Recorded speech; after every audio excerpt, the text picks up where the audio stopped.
Hey guys, before we get into today's video, just a quick heads up. If you want to support me and get access to my exclusive members-only content, you can join my Patreon. I post some extra stuff there that you won't find here on YouTube. The link is in the description. Alright, let's get into the video. I used to think my life was just about working hard, paying bills, and keeping my family safe. If you had seen me that night, sitting alone at a small table with a glass of whiskey, you might have believed I was just another tired man after a long day. You wouldn't have seen the 3 cars waiting outside with their engines still warm, or the men in dark suits at the corner table pretending to read menus while their eyes never really left me. You wouldn't have known that half the city said my name in a whisper, like a prayer or a curse. The restaurant around me glowed with soft golden light, the kind rich people pay extra for so their problems look pretty in the reflection of the wine glasses. Crystal chandeliers, white tablecloths, the smooth piano in the background fighting against the low murmur of conversations. It smelled like butter, old wood and money. I sat by the window, shirt open at the neck, tattoos peeking out, watch heavy on my wrist, trying to remember the last time I had eaten in peace. I couldn't. In my world, even a quiet dinner is a negotiation with fate. She came to my table with the kind of smile you wear when your feet hurt but you still need the tips. Black vest, white shirt, hair tied back in a messy bun that was trying its best to be professional. Her eyes were the only thing that didn't look tired.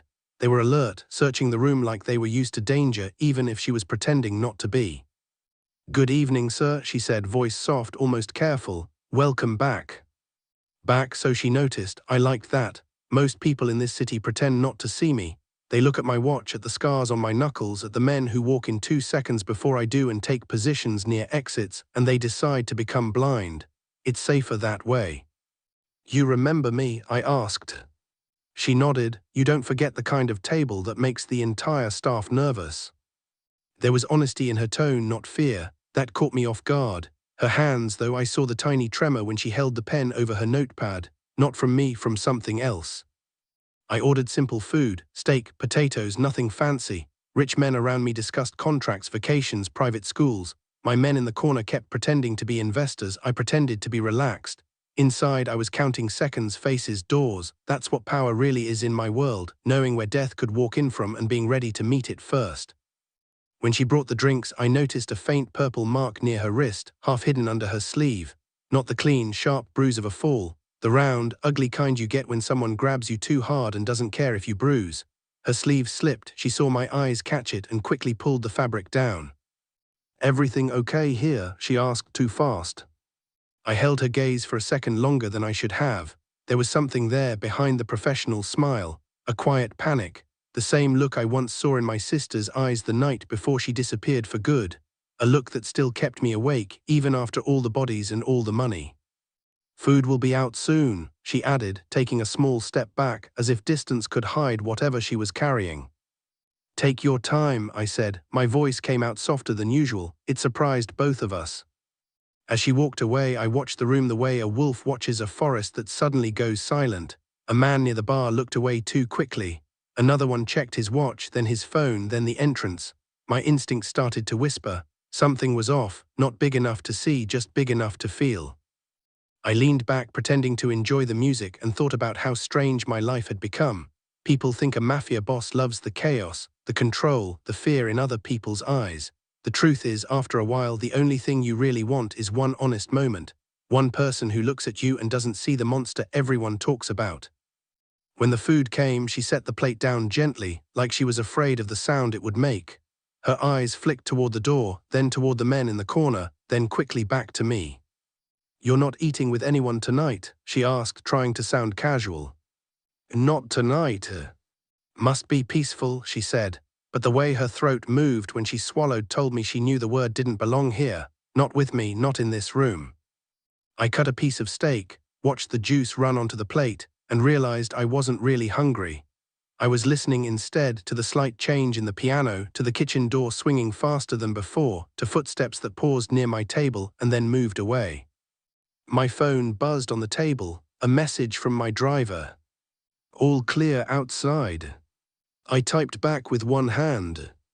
"Keep engine warm, do not leave car." By the time I finished, dessert menus were offered, wine was refilled, laughter rose and fell around me like waves. On the surface, everything was normal, beautiful even, But I've survived this long because I know that danger rarely walks in with a gun raised. It usually enters dressed as routine. She came back with the bill, no smile this time. Her lips were pressed together, color drained from her face. Up close, I saw tiny beads of sweat along her hairline. The hand holding the bill shook once, then steadied. "Whenever you're ready, sir," she whispered. Our fingers brushed as I took the black leather folder from her. Her skin was cold, like she'd been standing in snow, not in a warm restaurant. For a moment she didn't move. She just stood there, eyes locked on mine, something desperate swimming just under the surface. Then she looked down, pulled a small pen from her apron, and did something no one ever does with me.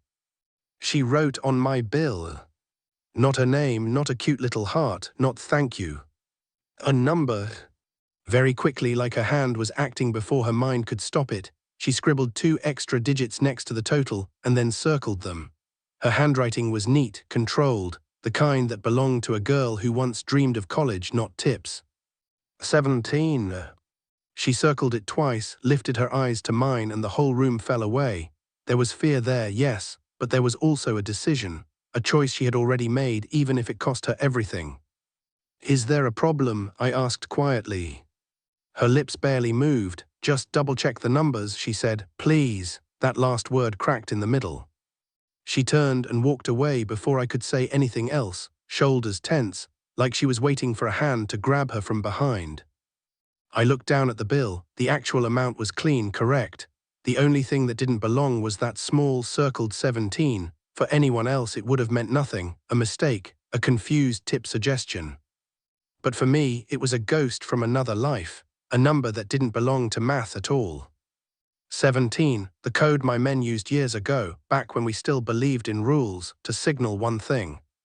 Someone in this room is here to see you die tonight. Steam from my untouched steak curled up between me and that small circled number, as if even the food knew something was wrong.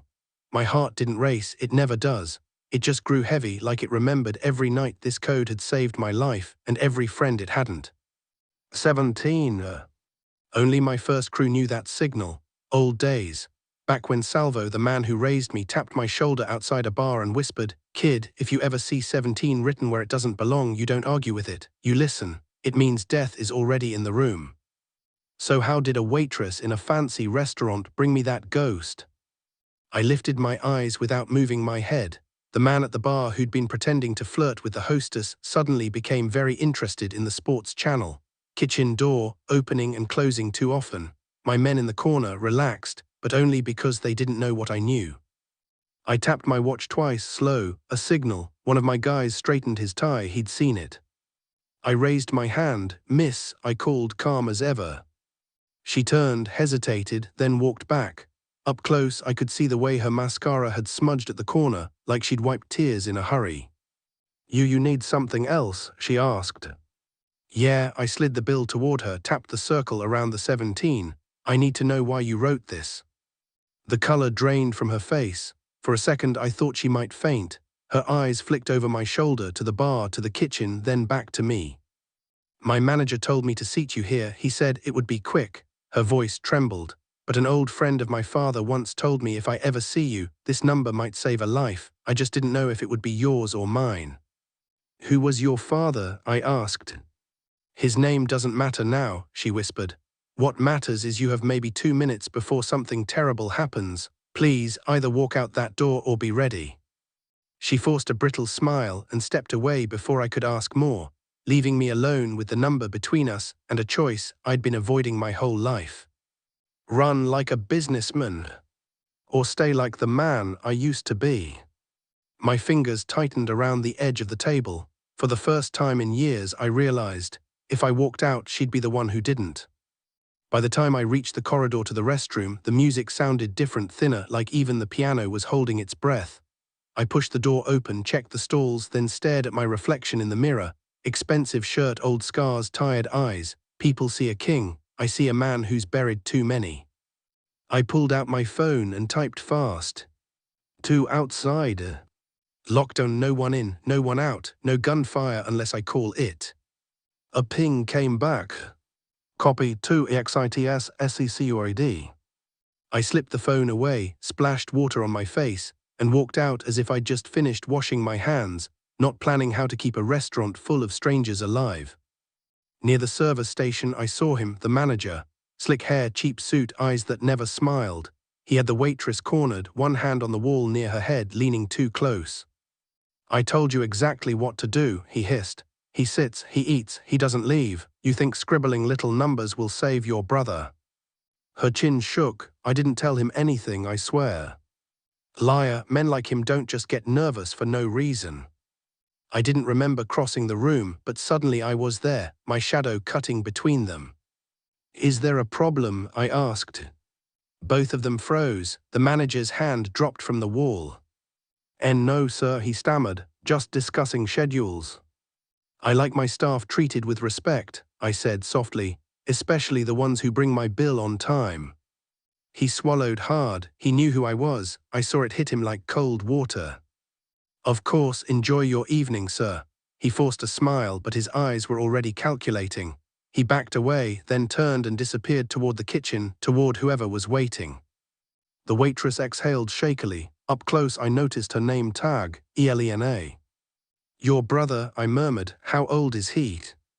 14, she whispered. "He owed money, stupid things. The wrong people came. My manager, he's working for them. They said if I helped them with you, they'd wipe my brother's debt."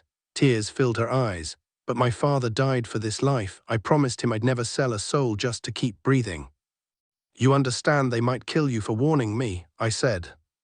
"I understand they'll definitely kill me if you don't walk out of here alive." A strange warmth tightened in my chest, fear and respect mixed together. "Then we make sure neither of us dies tonight," I said. "Stay near me, smile like I just gave you a huge tip." She tried, it almost worked. Behind her, in the reflection of the glass, I saw it. The man from the bar leaving his stool, sliding a hand inside his jacket as he walked toward us. The night had finally decided what it wanted from me. By the way, if you're enjoying this video and want to see more exclusive content, don't forget to check out my Patreon. There's members-only content waiting for you over there, and your support really helps me keep making more videos. The link is in the description. The assassin passed us with a waiter's easy smile, but his eyes brushed my face a second too long. He moved toward the far side of the dining room, lining up with my chair, not caring about the families between us. Cheap men don't care who else bleeds. I stepped slightly to the side, blocking his angle, my hand resting on Alina's lower back as if guiding her away for a private word. To anyone watching, we looked like a rich man tipping his favorite waitress. To my men, we were a signal changing everything. I caught my guy's eye at the corner table and nodded toward the ceiling. He understood. A minute later, the lights flickered once, twice. Then the room fell into darkness, sliced only by the dim glow of emergency lamps. Gasps, clinking glasses, a child starting to cry. The pianist stopped playing mid-note. In that soft chaos, I pulled Alina close and whispered, "Stay low, under the table. Do not move unless you hear my voice." "I'm not leaving." "That's not up for debate." I pushed her gently down as people around us crouched instinctively, confused. Somewhere near the bar, a chair crashed, a muffled curse. My men moved like shadows, their shapes cutting through the gloom. I wasn't thinking about deals or territories now, only exits, angles, and the one civilian who had chosen to risk everything for me. I slipped toward the kitchen, using the confusion as cover. Hot air and the smell of garlic hit me as I pushed through the swinging door. Staff stood frozen, knives and plates in hand, staring at the blacked-out lamps. At the far end by the walk-in freezer, the manager stood with another man, thick neck, calm eyes, gun low at his side. Professional, they turned as I entered. "You're early," the manager blurted, fear cracking his voice. "I hate being late to my own funeral," I answered. The gunman smiled slightly. "Your uncle sends his regards," he said, accent thick with my own neighborhood. "He says you forgot who made you." Of course, it wasn't the rivals, it was family. My uncle, the man who once showed me how to hide bruises from my mother, now wanted me gone because I'd stopped letting fear run every corner I controlled. Because I'd started paying workers what they deserved. Because I'd refused a shipment that would have poisoned half a generation. Kindness in our world looks like weakness. Weakness needs to be erased. "You could walk away," the gunman said. "Hand over your businesses, retire somewhere nice. Let real wolves run the streets again. And leave that girl and her brother to pay my bill." I shook my head. "No." Behind us, through the small window in the kitchen door, I saw a flash of movement. Elena, crawling from under the table, searching for me against my orders. The gunman followed my gaze, lifted his weapon, and aimed not at me but at her. For the first time in years, I moved without calculation. I stepped between his gun and that thin sheet of glass, ready to pay for every sin and every mercy with a single bullet. The shot exploded like a thunderclap inside the tile-lined kitchen, only it wasn't his gun that fired. The gunman's shoulder jerked back, weapon clattering to the floor as he stumbled, stunned. My own man stood at the door, chest heaving, pistol still raised, eyes wide. He must have slipped in through the back when the lights went out. "Boss," he panted, "you good?" "Better than him," I muttered. The manager dropped to his knees, hands in the air. "Please," he babbled. "I just did what they told me. Your uncle, he said if I didn't help." I picked up the fallen gun and pointed it at his chest. Years ago I wouldn't have blinked. A man betrays me, he disappears. Simple math. Behind the door I could see silhouettes in the dining room, people crying, some praying. Elena's shadow pressed against the window, searching for me. My finger tightened on the trigger, then stopped. I heard my sister's laugh from another lifetime, felt the weight of every kid who'd grown up in our streets thinking men like me were the only ones who could protect them. Power had given me everything except sleep. I lowered the gun. "You're leaving this city tonight," I told the manager, "with nothing but the clothes on your back. If you ever come near this restaurant, that girl or her brother again, I will remember I showed you mercy, and I won't make that mistake twice." He nodded frantically, crawling away. I turned to my man. "Get the staff out, quietly, tell them it was a gas leak, no one talks, everyone gets a bonus, and get rid of any weapons before the police show up." He nodded and moved. As the chaos slowly arranged itself into order, I pulled out my phone and called a number I'd hoped I'd never have to dial again. My uncle answered on the second ring. "You're still breathing," he said, not a question, a complaint. "You sent amateurs," I replied, "or maybe you forgot I don't die easy." "You've gone soft," he snapped. "You think clients don't notice when you start playing saint? You embarrassed me." "I'm done embarrassing you then," I said quietly. "I'm done with you with this. I'll clean what's mine. You stay on your side of the river. If you ever touch that girl, her brother, or any of my people again, I won't come for your money. I'll come for your name." There was a long silence. "You sound like you think you're the hero now," he said. "No," I answered. "I'm just tired of being the villain in every story, especially in hers." I hung up before he could answer. When I stepped back into the dining room, lights slowly flickered back on. People were being guided out, muttering about the gas smell they were sure they'd noticed. Money and connections would take care of the rest. Elena stood near my table, arms wrapped around herself, eyes wild until they found me. Relief hit her so hard her knees almost buckled. "You're alive," she breathed. "So are you," I said. "Question is, how long if you stay here?" "What choice do I have?" Her voice broke. "They own my brother, they own everything." I looked at her, the girl who had taken a pen, not a gun, and still chosen to stand between me and death. "You have one more choice," I said. "Do you trust me enough to walk out of here and never come back?" We left through the back, past dumpsters and the smell of stale bread, into an alley where my cars waited like silent beasts. The night air felt colder, clearer, as if the city was watching to see who I would be now. In the SUV, Elena sat beside me, hands clenched in her lap, eyes darting between the dark streets and my profile. "This is crazy," she whispered. "I barely know you." "You know enough," I said. "You know I was worth risking your life for. That's more than most people ever know about anyone." We drove to a small apartment building on the poorer side of town. No marble floors, no chandeliers, just peeling paint and kids playing soccer in the street, even at that hour. My men had already moved. They're fast when they understand I'm serious. Inside, in a cramped living room that smelled like instant noodles and cheap cologne, a boy with scared eyes looked up from the couch. 14, thin, trying hard to look tough. "Elena," he gasped, standing. "They said they'd." She ran to him, wrapping him in a hug so tight it looked like she was trying to pull him back inside her chest. "It's okay, Diego," she whispered. "We're okay." I watched them, something sharp burning behind my ribs. I'd seen thousands of scenes like this ripped apart by greed, by pride, by men like me. This time I could hold it together. How much? I asked quietly. Elena turned, confused. How much what? How much does he owe? She named a number. For my world it was nothing. For theirs it was the weight of the sky. I nodded to my man. Pay it twice, and make sure the word gets out. Any debt with his name on it is dead. Elena stared at me. Why? She whispered. You don't owe us anything. I owed your father, I said. Her breath caught. You knew him. He died in my arms, I answered.